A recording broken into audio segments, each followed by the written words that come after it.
Hi, ഇന്ന് നമുക്ക് വളരെ സിമ്പിളായിട്ട് ഒരു റവ ലഡു ഉണ്ടാക്കാം. നമ്മുടെ കുഞ്ഞുമക്കൾക്കൊക്കെ എന്താണ് ഇരുന്നത് തീർച്ചയായിട്ടും ഇഷ്ടപ്പെടും. എളുപ്പത്തിലുണ്ടാക്കാവുന്ന ഒരു റെസിപ്പിയാണ്. നമുക്ക് നോക്കാം. നമ്മൾ റവ ലഡു ഉണ്ടാക്കാനായിട്ട് ഒരു പാൻ അടുപ്പിൽ വെച്ചിട്ടുണ്ട്. പാനിലോട്ട് നമുക്കൊരു 3 സ്പൂൺ നെയ്യ് ഒഴിച്ചു കൊടുക്കാം.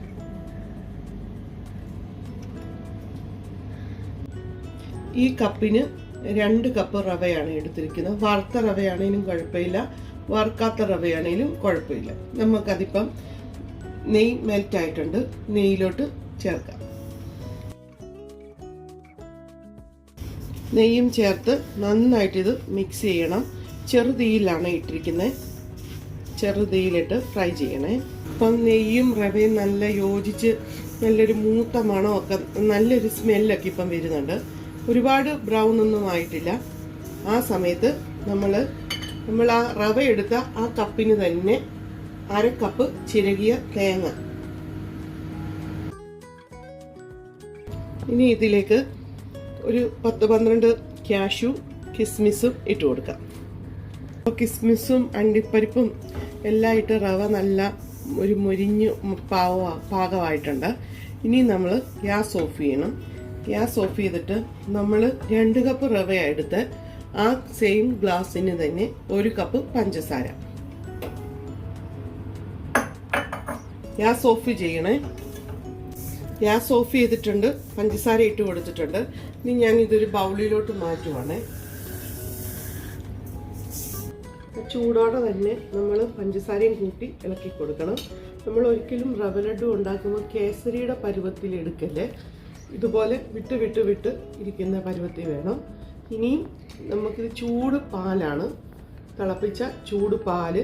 അത് നമ്മൾ തളിച്ച് കൊടുത്ത് ഇടയ്ക്കിടയ്ക്ക് ഇതിങ്ങനെ ഇളക്കി കൊടുക്കണേ.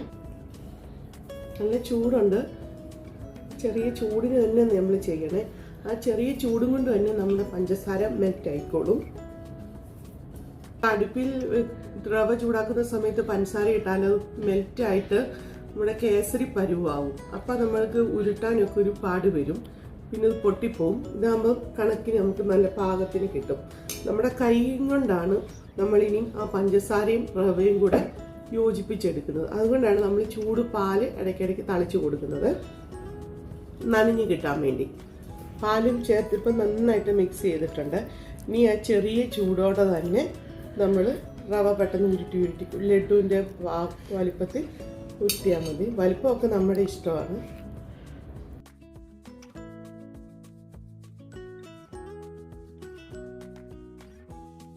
നമ്മുടെ റവ ലഡു ഇപ്പോൾ റെഡി ആയിട്ടുണ്ട്. നമ്മളത് ബോളാക്കി വെച്ചിട്ടുണ്ട്. ഇത് ഒരു ദിവസം ഇരിക്കുമ്പോഴല്ലെങ്കിൽ ശരിക്കുള്ള ആ ടേസ്റ്റ് ആ റവയുടെ അറിയാൻ പറ്റുന്നത്. ഇന്നാ ഉണ്ടാക്കുന്നെങ്കിൽ നമുക്ക് നാളെ ഇത് സെർവ് ചെയ്യാവുന്നതാണ്. ഇത് നമ്മുടെ വീട്ടിൽ എപ്പോഴും എന്താണെങ്കിലും നമ്മുടെ വീട്ടിൽ റവ കാണും, നെയ്യും കാണും. ഇച്ചിരി തേങ്ങയും പാലും പഞ്ചസാരയും മാത്രം മതി. ഇതെന്താണേലും നമ്മുടെ കുഞ്ഞുമക്കൾക്ക് ഇത് ഇഷ്ടമാകും ഉറപ്പായിട്ട്. നിങ്ങൾക്ക് ഇഷ്ടപ്പെടുവാണെങ്കിൽ ഇത് ട്രൈ ചെയ്ത് നോക്കണം. നമ്മുടെ റവ ലഡു ഇപ്പൊ റെഡി ആയിട്ടുണ്ട്. എനിക്കിത് ഭയങ്കര ഇഷ്ടമാണ്. എല്ലാവർക്കും ഇത് എന്തായാലും ഇഷ്ടപ്പെടും. നിങ്ങൾ എല്ലാവരും റെസിപ്പി ട്രൈ ചെയ്യണം. ഇതൊരു വെരി ഈസി റെസിപ്പിയാണ്. Hope you like this video. Thank you. Bye bye. See you on the next video.